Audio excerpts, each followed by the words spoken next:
welcome back to the On The Grid Podcast, Series 3, Episode 16, Spanish Grand Prix edition. So we are reviewing the race from Sunday, and joined with me as ever is Adrian Kita. How are you today? The depressed of the two fans, I think. Ferrari are in the mud. Mercedes look like they may have got the second quickest package with their recent upgrades, but I think we'll talk about it a bit more in the episode. I'm kind of looking forward to a break now. I think kind of Ferrari need to reset and reignite that light and look at the mistakes that they made in Spain. But yeah, I'm looking forward to kind of looking through the mistakes that Ferrari had and what they can do better ahead of Canada. That's for sure. Yeah, I was going to say that I think I'd be the happier of the two coming into this review. So starting off with qualifying. So it was a bit chaotic at the start, to be honest. There was damp conditions during FP3, which followed into the start of qualifying, and we saw 5 or 6 cars go off within the first 4 minutes, really struggling for grip. Among those, I think, was Valtteri Bottas, Fernando Alonso. A bunch of cars went off, and that the stewards eventually decided to red flag it. Following this, so one thing that did come out of this actually was we got a glimpse at the Williams floor. I think Logan Sargeant went off at the last 2 corners, the revised section coming onto the pit straight, and we had a look at the Williams floor and how simple it is, especially when compared to the Red Bull, which we saw last weekend. And I think we can see now why Williams are considered to be the slowest of the 10 cars, and Red Bull are considered to be the quickest, just based on their floor designs alone. What do you say? Yeah, I definitely agree with you there. But I mean, obviously, Red Bull are spending probably double, maybe triple what Williams are spending on their car. So I think it's obvious that the changes at Red Bull are quite enormous to the changes to the floor that Williams have. So I don't think it's anything that I wasn't expecting. You're realistically, for a team like Williams, for a back marker, realistically, you're expecting quite a simplistic design, and obviously a design that will get them through the season one way or another. But yeah, I wasn't expecting anything less than what the floor we saw. So I mean, are we surprised? Not really, but it's something that Williams may be looking to kind of change ahead of the next season, that's for sure. Just so they can maybe mount a battle in the midfield. But yeah, with a floor, simplistic, back marker team, you're expecting it. Yeah, I think that form really showed in qualifying session. We had Logan Sargeant qualify P20, Alex Albon P18, and sandwiched in between those, Charles Leclerc, who was definitely not expected to come out in P19 in Q1. I'll let you take the lead on this one. What went wrong for the Monegasque driver? Well, he was complaining about his rears. The thing is, the rears were completely fine during FP3, but like we said, the damp conditions. But he even mentioned that the rear was fine on the Friday. So I honestly don't know what happened, whether it's set up or I really couldn't tell you whether it was, like I say, the setup or maybe his rears were overheating or something. I really don't know. But it's just a whole lot of disappointment. Those are the overriding emotions for me. And for Shaw, most likely, it was disappointment. Obviously, expecting a Ferrari to qualify into Q3, and like his teammate, he could have been on the front row if he got everything correct. So it was just hard to take, and I think Shaw just had a really, really, really tough weekend in Spain. We saw it last season as well, where he retired from a race with an engine failure last season at Spain. So it's 2 hard weekends in a row for Charles in Spain. I think the break that's coming up is probably one that he just needs, and he just needs to reset and refocus alongside Ferraris. Of Carlos Sainz potentially as well. Agreed, yeah. Also coming out in Q1, Kevin Magnussen qualified at P17 for the second consecutive race, And Valtteri Bottas, after a string of decent performances, especially in qualifying, didn't manage to make it into Q2, got knocked out. But a man who was definitely holding his breath for a large section of the last runs in Q1 was Sergio Perez. He only escaped the bottom 5 by 0.1 of a second, which actually leads me into Q2, where he qualified in 11th. So, we kind of had a feeling after Monaco, there's no championship battle, but this just added insult to injury, didn't it? Not even managing to get out into Q3 in the Red Bull, which is, sort of half a second quicker than anybody else, at least. Yeah, I don't know whether we use this phrase quite often when we're gaming, and I'm gonna drag it into the podcast. Fraud watch. I don't know whether Sergio Perez might be on a little bit of fraud watch, and like we mentioned not long ago regarding Nick De Vries and potentially a mid-season driver swap, is Sergio Perez's performance warranting of a Red Bull seat? He's had two weekends where he's made a mistake at Monaco and crashed and couldn't make up places, which Monaco, yes, it's tough. In qualifying, obviously, he left it late and just couldn't get going. And obviously, he was in the gravel on the penultimate flying lap. He just made a mistake once again. I don't know whether the pressures get into Sergio Perez a little bit. I don't know whether the gamesmanship between him and Verstappen is getting into his head a little bit, because obviously he's the only championship rival currently to Max Verstappen, albeit the gap being over 50 points now. So I think it's hard for Perez. But then again, Perez is probably one of the more experienced drivers on the grid. The nerves should be calmed. He shouldn't really. I don't think he should have a lot of pressure. I think Red Bull are pushing for Verstappen, obviously, to get his third championship title. So I think the pressure is off in that sense. But obviously, for Sergio Perez, I think the pressure might be a little bit on, because realistically, probably is his first real opportunity of getting a title under his belt. But I think that is slowly fading away. So fraud watch, most definitely. But like we saw in the race, he made places up to finish in a respectable position. So qualifying fraud watch potentially. Definitely. Sergio Perez is actually closer in the standings to George Russell than he is to Max Verstappen. 52-point gap to Russell in 5th and a 53-point gap to Verstappen, who is 1st. Bear in mind, George Russell only has 1 podium this season as well. So I think that says it all. Also out in Q2, we had Yuki Tsunoda and Nick De Vries. So Nick De Vries out-qualifying his teammate for the second consecutive race, I want to say. I think he got out-qualified. Did he out-qualify him in Monaco? No. Yuki Tsunoda got to Q3, didn't he? Yuki Tsunoda qualified 9th in Monaco. So first race, I believe, this season, I think, if I'm not mistaken. It might be. It might be. Yeah. So, a step in the right direction. Maybe he got it follows an improvement, I would say, for Nick De Vries. Guan Yu Zhou, also out in Q2, qualified 13th, and George Russell as well, qualified 12th. A very disappointing qualifying session for George Russell, who was complaining about the car the entire session. He almost was in trouble in Q1. He managed to escape. However, in Q2, he wasn't so lucky. What do you make of George Russell, who is, known as Mr. Saturday? But this season, has he really been known as Mr. Saturday? Well, the only answer is probably not. From his recent performances in qualifying, obviously Spain 12th, and in Monaco, if I look correctly, it was only P8 on the grid. So yeah, Georgia's struggled, but then he's made it up back all in the race. So that can be also said for Sergio Perez. He's had two poor qualifyings, and he's made it back up in Spain, but he didn't in Monaco. Whereas George has kind of done it at Monaco, and done it in Spain as well. So I don't think there's a lot to worry about, especially with the Mercs' upgrades that they've got on their car. Arguably probably the second quickest car on the grid now, ahead of the Aston Martin, I'd say.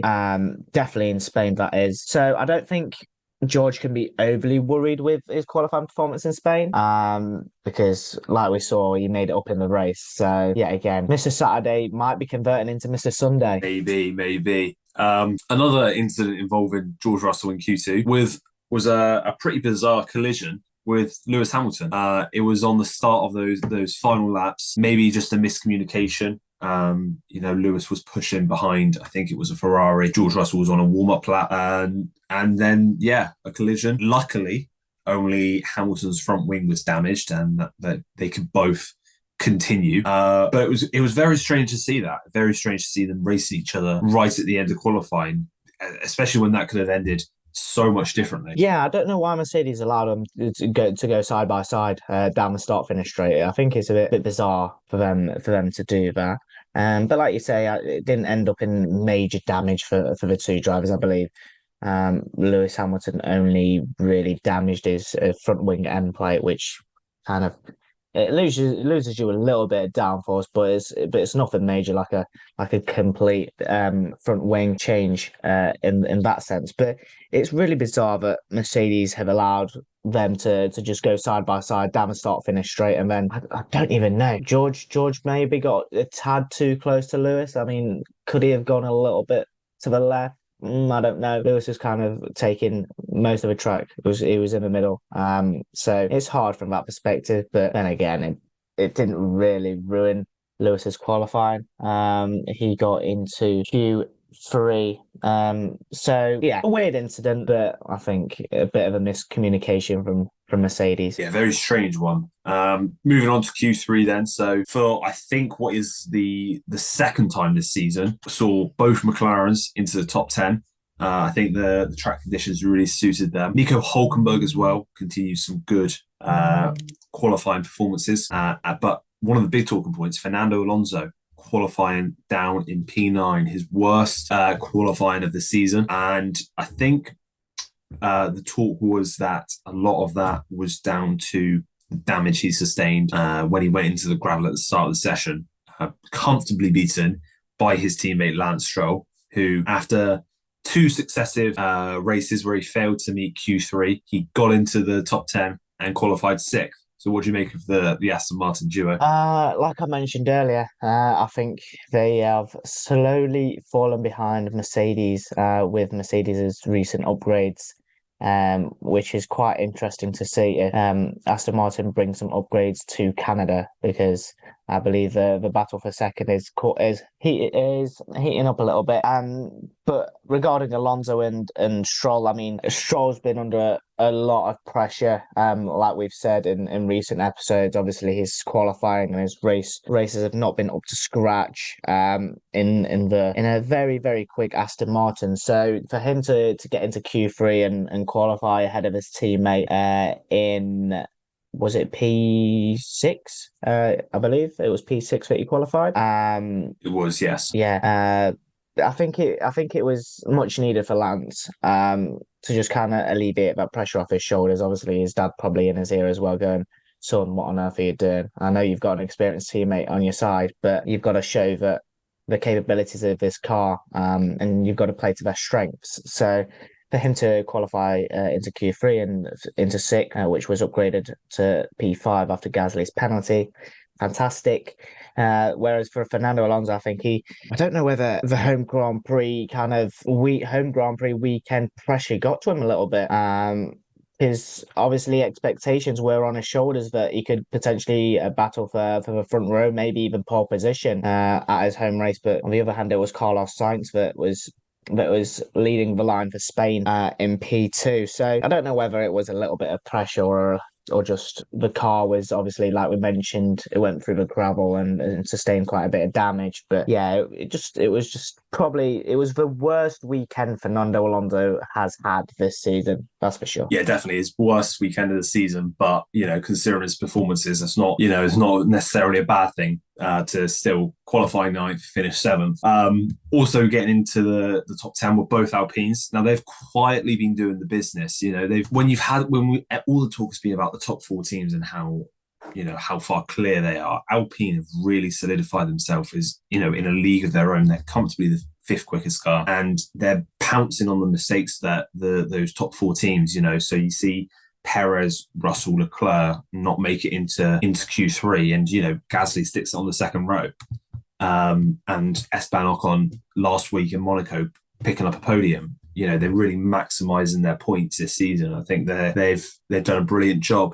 Lewis Hamilton qualifying fifth. Lando Norris, who I think we mentioned earlier about McLaren's getting into Q3. Lando Norris putting it in third in the changeable conditions. And then, as you said, Carlos Sainz leading the line for Ferrari, qualifying on the front row, only behind Max Verstappen, who was just in a league of his own. So we can't really talk about him too much.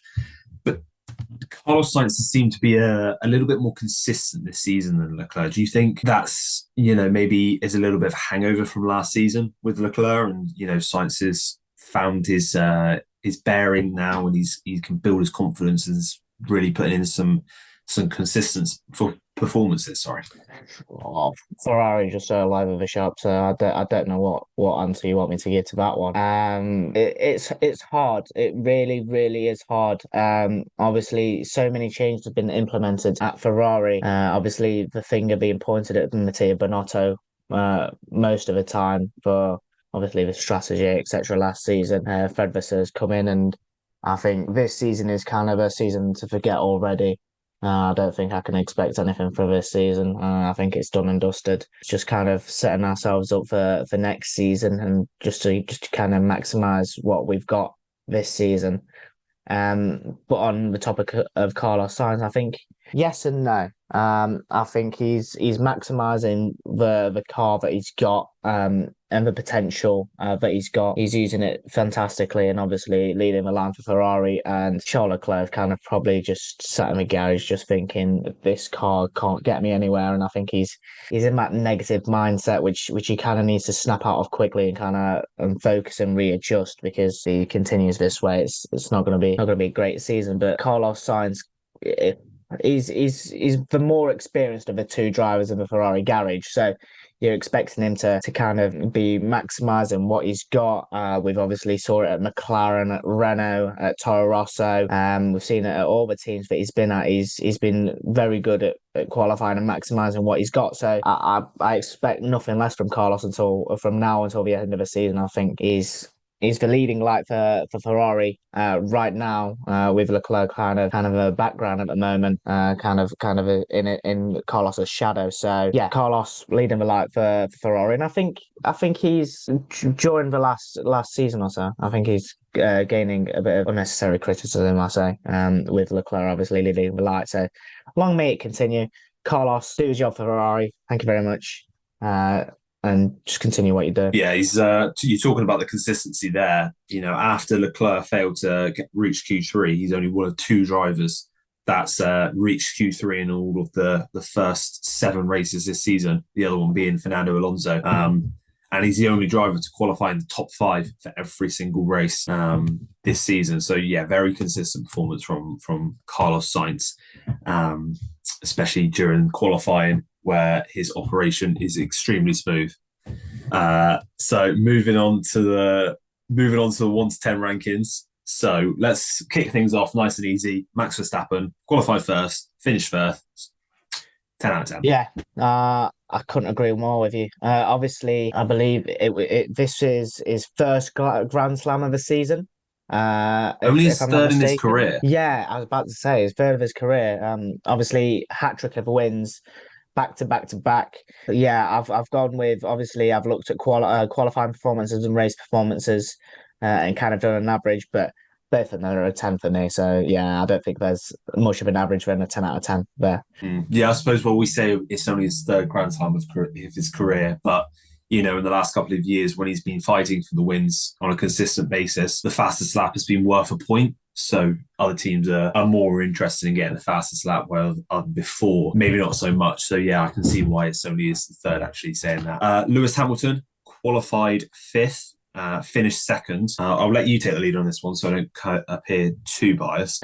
So like I said, I've kind of looked at qualifying performances and race performances, and done an average. The qualifying, obviously, with Perez not being there, and with Russell not being there, and Leclerc not being there, you're expecting Hamilton to put it on the front row, I think. I don't think you expect anything less from Hamilton. So I only gave him an 8 for his qualifying performance. That is for his qualifying Okay. performance. Right, hold the phone. Jesus, wept. Relax, okay. Okay. But for his race performance, I gave him a 9.5 out of 10. So I kind of averaged it at a 9 out of 10.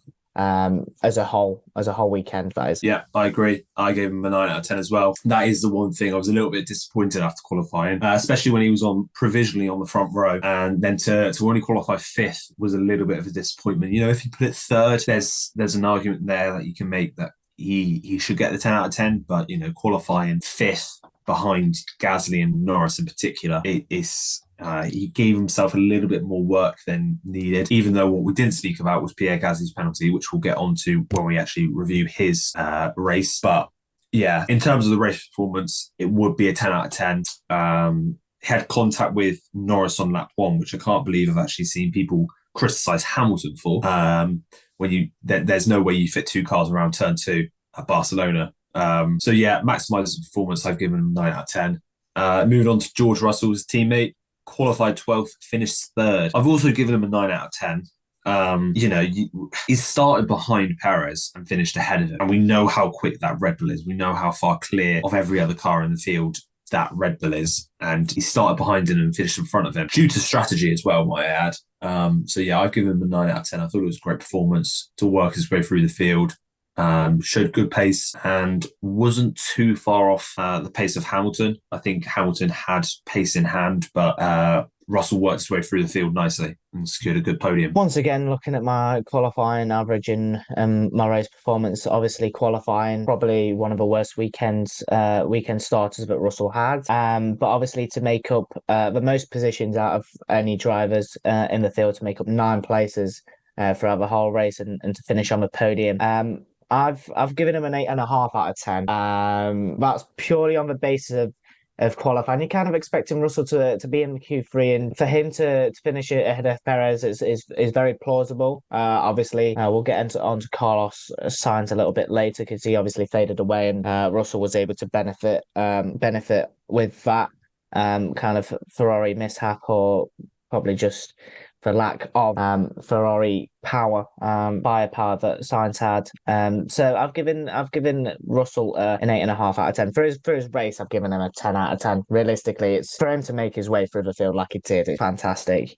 So on average, I've given him an 8.5 out of 10. Okay, and moving on to Sergio Perez, I've given him a 4 out of 10. I thought, he's qualified 11th in the Red Bull. The Red Bull it's not as if he's even, messed up his laps in Q3 and qualified lower down the order, like what happened with Verstappen in Miami. He's not even reached Q3, and that's on pace. That's not like last week in Monaco where he's crashed into the barrier and he started way down the order. He's not qualified for Q3 on pace, and then he couldn't catch the Mercedes at the end.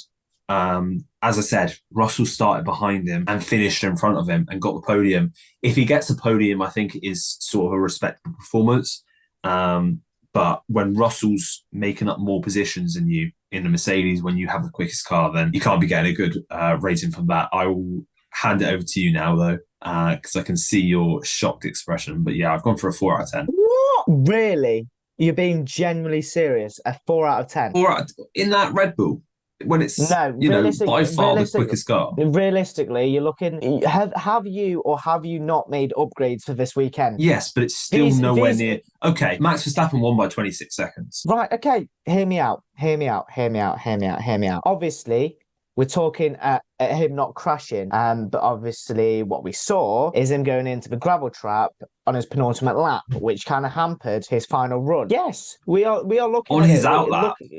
Yes, but it ruined his last lap. But it's his mistake. That's my point. It's his mistake. He's made that mistake. Yeah, but it's the same as us talking about him in Monaco. It was his mistake that he went into the barrier.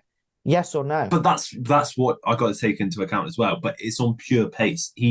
But that was at the start of the lap. That was, I think it was turn 5. He's got the rest of the lap to clean off the tyres. And they even said it on commentary, by the time he gets to the start-finish line, all the gravel, all the dirt would have been rubbed off the tyres and he'll be good to go again. Maybe not mentally, but physically the car was good to go again. Even still, that Red Bull should be getting into Q3 every single time. There's should. three. That's the fourth time it hasn't qualified for Q3 across both cars.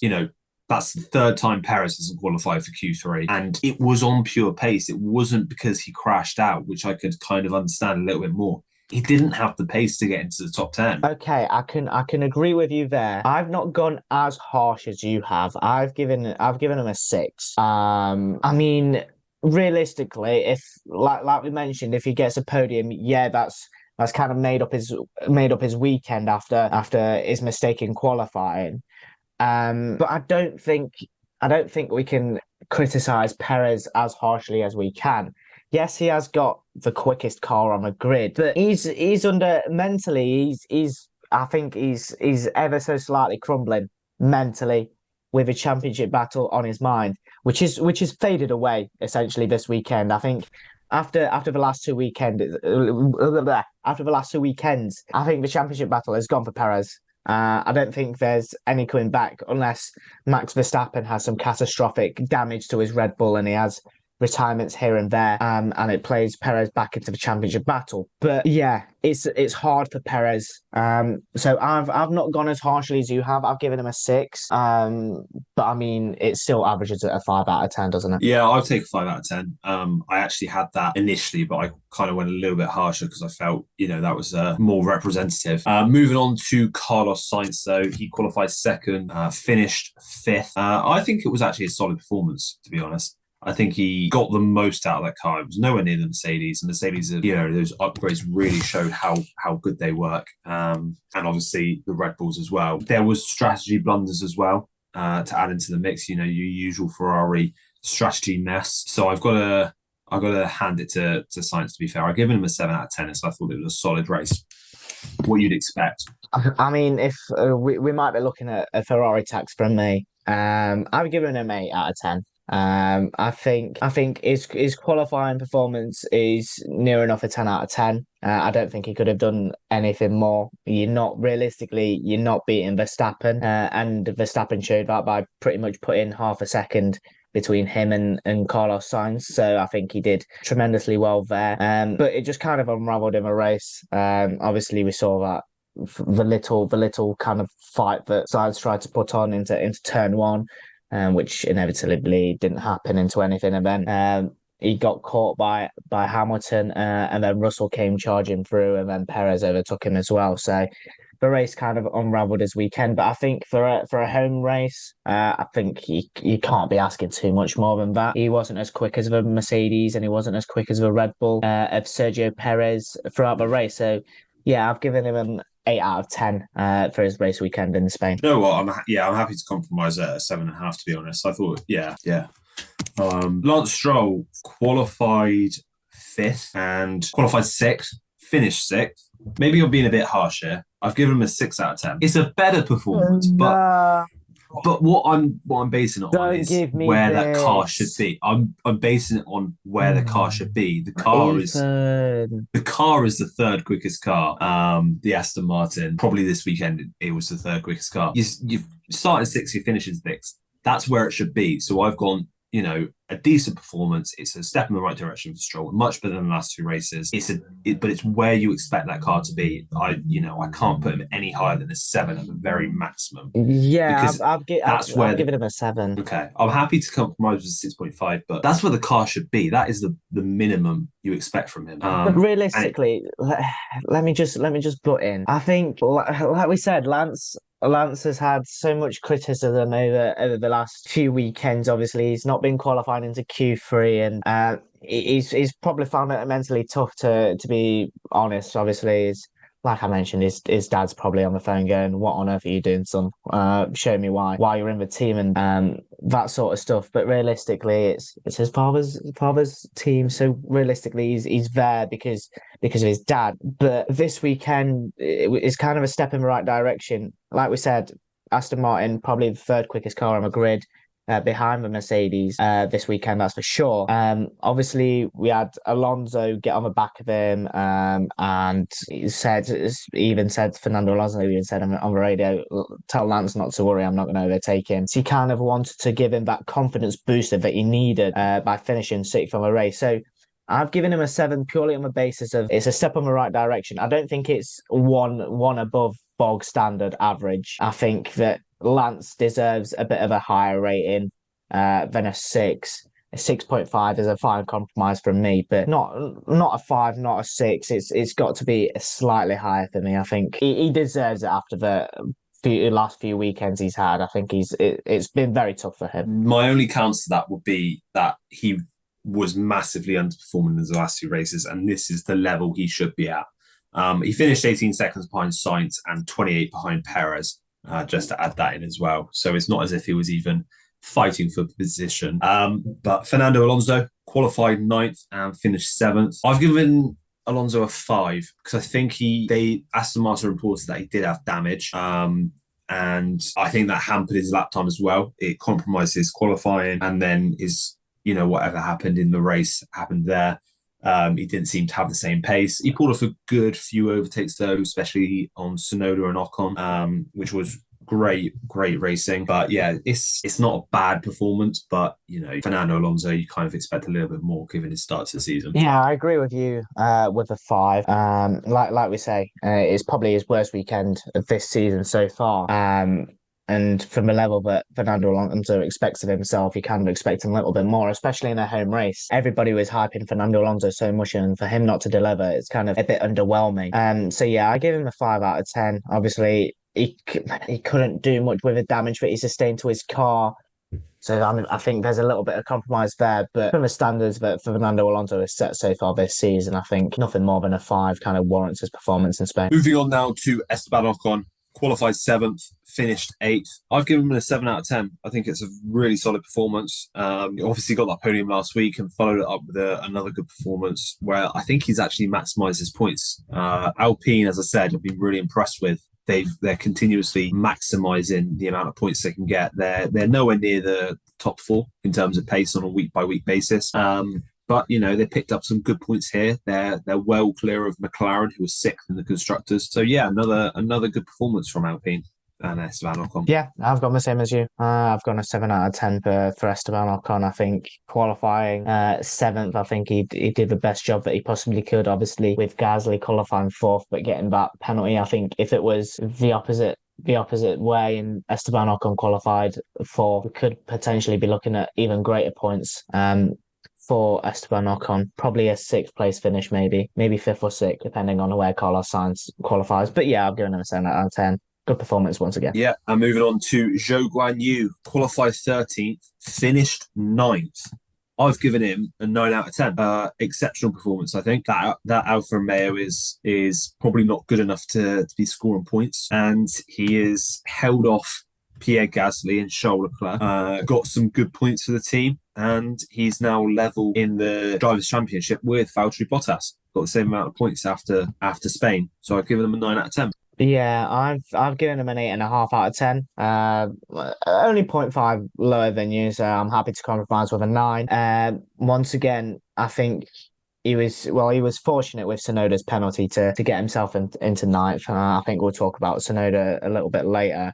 And regarding that penalty, fortunate with Tsunoda getting the penalty, obviously finishing 9th, making up 4 places from his starting position. So I don't think you can fault him. He's been steadily progressing through the field on a race basis. And yeah, a 9 out of 10. I think it might be warranted for the pace and maximising the pace that the Alfa Romeo has. So yeah, 9 out of 10 in that case. And on to Pierre Gasly, qualified 4th. Started 10th, finished 10th. Now, first of all, we'll just say about the penalties. I think both were fair in qualifying. He picked up 1 for blocking Sainz and the 2nd for blocking Verstappen. Got 2 3-place penalties for them. The stewards took them as 2 separate incidents and said, well, if we would give a 3-place penalty, if they were 2 different drivers, we'd give them both a 3-place penalty. So that's why Gasly got the 6 places.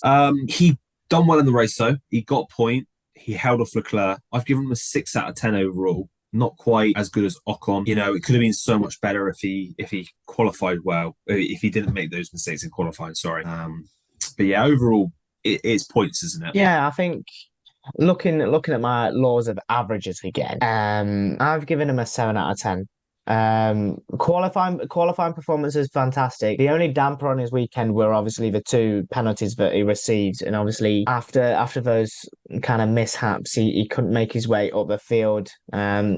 He couldn't make an impression on Guan Yu Zhou or Yuki Tsunoda. He was obviously, I think he was a second or so behind Tsunoda at the end of the race, who obviously got that 5 second time penalty, which propelled Gasly back into the points. So if it wasn't for that Tsunoda penalty, you could have seen Pierre Gasly out of the points, and obviously my ratings could have altered a little bit. But I mean, a point is a point at the end of the day for Gasly. So yeah, I've given him what I've given him, a 7 out of 10. Purely on qualifying, but if it wasn't for that 6th place grid drop, it could have been so much better. I think he could have been battling the likes of Stroll, Alonso, and probably even Sainz. See, I don't think we can give Ocon and Gasly the same rating. I'm happy to drop Gasly to a 6.5. Okay, yeah, I'm gonna say it doesn't sit right given them both a 7 when Ocon's finished 8th. Had a really solid race, and Gasly's got those penalties, which has hampered him. Charles Leclerc qualified 19th, finished 11th. I'm going to let you go first on this one. You're probably going to give him a 1 out of 10. I just know it. I just know it. Obviously the race he made up the second most amount of places in the race. He made up 8 places to finish 11th, just outside of the points. It could have been so much different if he made that move on Gasly and got a point. It would have been a much needed point for me. Obviously for his qualifying performance, I've given him a 1 out of 10. For the race, I've given him a 4 out of 10. So on average, what we're looking at there, 2.5 out of 10. That's slightly higher than me. I gave him a 2 out of 10. So not a 1 because he did make up 8 positions. But yeah, then not even getting into the points is a little bit disappointing for Charles Leclerc. So yeah, it's not the best weekend. Hopefully his fortunes will turn around in the races leading up to the summer break.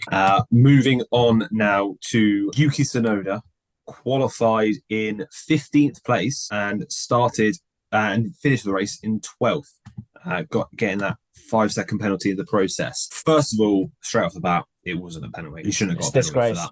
It's a disgrace. It's awful. Yeah, we're both in agreement with that one. Because, as I said, Zhou's not made the overtake into turn 1. Zhou's tried to go around the outside, and the law states that unless you have a significant amount of your car ahead at the corner apex, you're not entitled to 20 space. And he didn't make the move. You can't fit 2 cars around turn 2 in Spain. There's just not enough space. One car is always having to back out or, having their race ruined. So not a penalty for me. He should have got 9th place. I've given him a 7 out of 10 because of that, because he's dropped to 12th out of the points. I mean, uncharacteristic from Yuki Tsunoda to kind of be out qualified by his teammate, which in the end it didn't hamper him at all. I gave him a 6 out of 10. Purely on the basis of that penalty, which on reflection I think I'm happy to bump to a 6.5 out of 10 thinking about it, because that penalty is just, don't know what the FIA are thinking. I think apart from Tsunoda's penalty, I don't think we had any other penalties throughout the race, if I'm not mistaken. Well, obviously, apart from Gasly's qualifying grid drop and whatnot. But yeah, it was tough on Yuki. It should have been a 9th place finish, and we should be looking at probably like a 7 or an 8 out of 10 for his weekend. And yeah, I don't know what the FIA are thinking, but I've stuck with a 6. Okay, moving on to 13th place, Oscar Piastri. So qualified up in 10th and finished 13th. Now, for these next 8 drivers, I really cannot remember seeing them ever on the in the race, apart from Norris into turn 1. That's it. I can't remember seeing any of them. So I've given Oscar Piastri a 6. McLaren just didn't have the pace. They said it themselves that they maximised their 1 lap pace to try and give them a good chance. And then they were always going to plummet down the field. And they were just hoping to hang on to a couple of points, but wasn't to be for Oscar Piastri and finished 13th. But ahead of his teammate. So I'd give him a 6 out of 10. Yeah, I'm happy to go with a 6. Let's swiftly move on. I don't think we can talk more about Oscar Piastri. We didn't see him enough. Exactly. Moving on to Nick De Vries, I've given a 5 out of 10. He qualified 14th and finished in 14th. Maybe I'm being a little bit too harsh here, but he had nowhere near the same performance as Sonoda. Couldn't get anywhere near his pace, wasn't looking to threaten the points runners. So I give him a 5 out of 10. Yeah, likewise. Not much else needs to be said, I think. Yeah, unremarkable, but maybe it's a solid performance he needs to gain some confidence in the car. Now moving on to Nico Hulkenberg, qualified up in 8th and finished down in 15th. Now I've given him as well a 5 out of 10. He had a fantastic qualifying. He was up in 3rd at one point without much of the session remaining. But the Haas just seems to have no race pace. They've got 2 very capable drivers and they just can't seem to give them a car that, works. So I give him a 5 out of 10. Maybe I don't know whether I'm being harsh or kind here, but yeah. I think Nico Hulkenberg is turning into the new Mr. Saturday because you're always seeing him up in the dizzying heights of Q3 here and there in that Haas. One lap pace maybe his thing, and then in the race it just goes, I'm going to say it goes tits up. Leave that out. So, I mean, his qualifying, yes, it was brilliant, but his race, it's just disappointment once again. So I've given a 3.5 out of 10. I may be harsh here, but yeah, he's the next Mr. Saturday. I don't think he's stepped up enough in the races. It's just every single time we see him qualifying into Q3, every single race he just goes backwards. Likewise can be said for the McLarens. I think their one lap pace tremendous, but throughout the race, their race strategy and their racecraft in general, I think it's just very, very poor. So I've stuck with a 3.5 out of 10. Okay, a lot harsher than I thought, but yeah, just to make that point a little bit further, Nico Hulkenberg has only qualified below 12th on 2 occasions this season, so not bad going.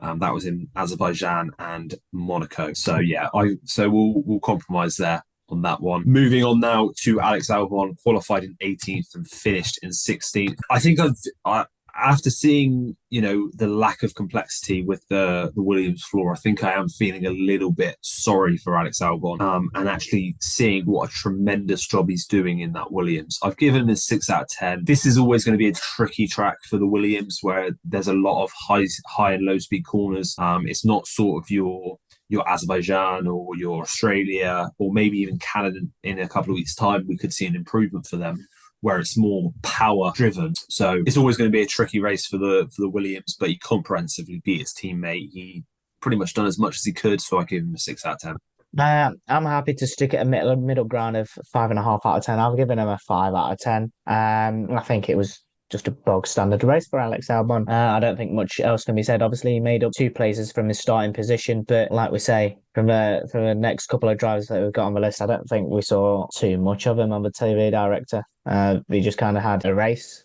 I don't think much else can be said. He just raced. He just did his job and outqualified his teammate, beat his teammate comprehensively, and I think it was just a bog standard race for Alex Albon.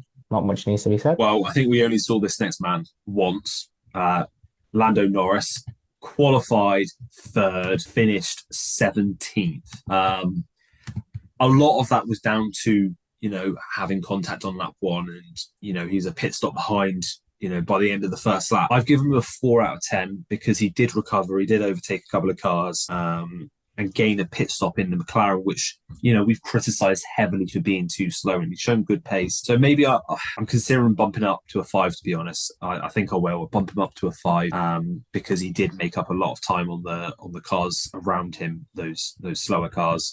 I mean, you can bump him up to a 5, but I've stuck with a 4.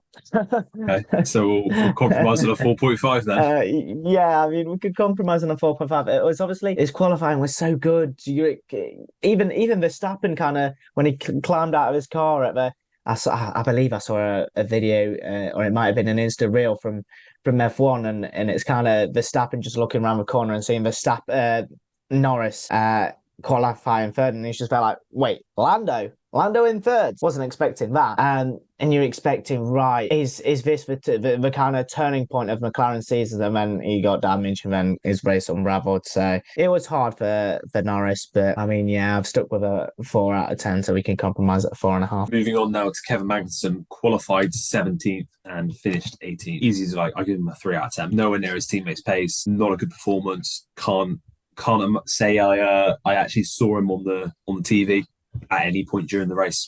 The thing is, we've agreed on another one. I think he's compared to Nico Hulkenberg, who's slowly becoming my Mr. Saturday, that's for sure. I think Hulkenberg is just in a league of his own when it comes to qualifying. Races have been relatively on par for the two Haas drivers. I think the race strategy that Haas have isn't the best, and the general racecraft is just poor. So I think K-Mag just did what he could, but obviously couldn't make up any places and actually lost a place. So yeah, I've given him 3 out of 10. Moving on now to Valtteri Bottas. Qualified 13th and finished 19th. Did help his team out. I do remember that he did help his teammate out, hold up a couple of cars after Zhou came into the pits, which may have, bought him some time, helped hold off the cars around him. But I've given him a 3 out of 10. This is a step backwards after a couple of decent performances from Bottas, and yeah, not where he should be. You mentioned Bottas qualifying 13th, but in fact he qualified 16th. Did he? It was Zhou who qualified 13th. My apologies. So the thing is, I was gonna just clarify that he qualified 16th and finished 19th for me to justify a 2 out of 10. Because inevitably this is a massive step back. Whereas I think Zhou is gaining a lot more confidence. I think Bottas is kind of feeling a little bit of pressure. I think we mentioned at the start of the season, this is a crucial season for Guan Yu Zhou, and I think he's making the most of it. I think he's showing his far more experienced teammate that he's not here to slouch around and kind of just get a paycheck and whatnot. He's here to actually fight for his seat. And whether it's Bottas retiring at the end of the season because he's done, I don't know, because I think it's slowly fading away for Bottas, and I don't know whether he's in it to win it still at Alfa Romeo. I think the love for Formula One maybe slowly fading away for Valtteri Bottas. So I've given him a 2 out of 10. It's a massive step back than a step forward. So he just needs to get back into his groove and hopefully show us what he's got in Canada. And finally, Logan Sargent qualified 20th and finished 20th. 2 out of 10. Not a good performance from him at all. Really needs to be showing some form. He's had one great performance in Bahrain. Other than that, he's been nowhere near it. And if he doesn't want to be replaced at the end of the season, then he needs to start, getting some performances under his belt. Maybe, Canada in a couple of weeks' time could prove a good race to do that. It's rookies generally do quite well around Canada, so we'll have to wait and see then. But yeah, 2 out of 10 for Logan Sargent. Yeah, again, I've got to agree with you. I've also given him a 2 out of 10. Poor in qualifying, poor in the race. Obviously, he got overtaken by Lando Norris, who was a pit stop behind after lap 1. So it's just really poor. He's really struggling compared to obviously Alex Albon, who's had a few seasons of stability at Williams. He's just not been able to get to grips with that car. He's finding it tough, and I think he'll continue to find it tough because with the simplicity that Williams have, I think it's just going to be struggle time for Logan Sargent. So I've also given him a 2 out of 10. Yeah, I will say just before wrapping up, this is his third race in a row where he's finished last of the classified drivers. So 20th here, 18th in Monaco where Stroll and Magnussen retired, and then 20th in Miami as well. So third last place finish in a row for Logan Sargent, and the only driver to not beat their teammate in qualifying. And the only time he's beaten Albon in the race is when Albon retired. So not looking good for Logan Sargent and his prospects of staying in F1. But that is all we have time for today on the On The Grid podcast. Thank you all for listening. We will be back next week. Looking forward to Canada. giving our predictions and reviewing our predictions from Spain. Thank you all for listening, and we will see you in the next episode.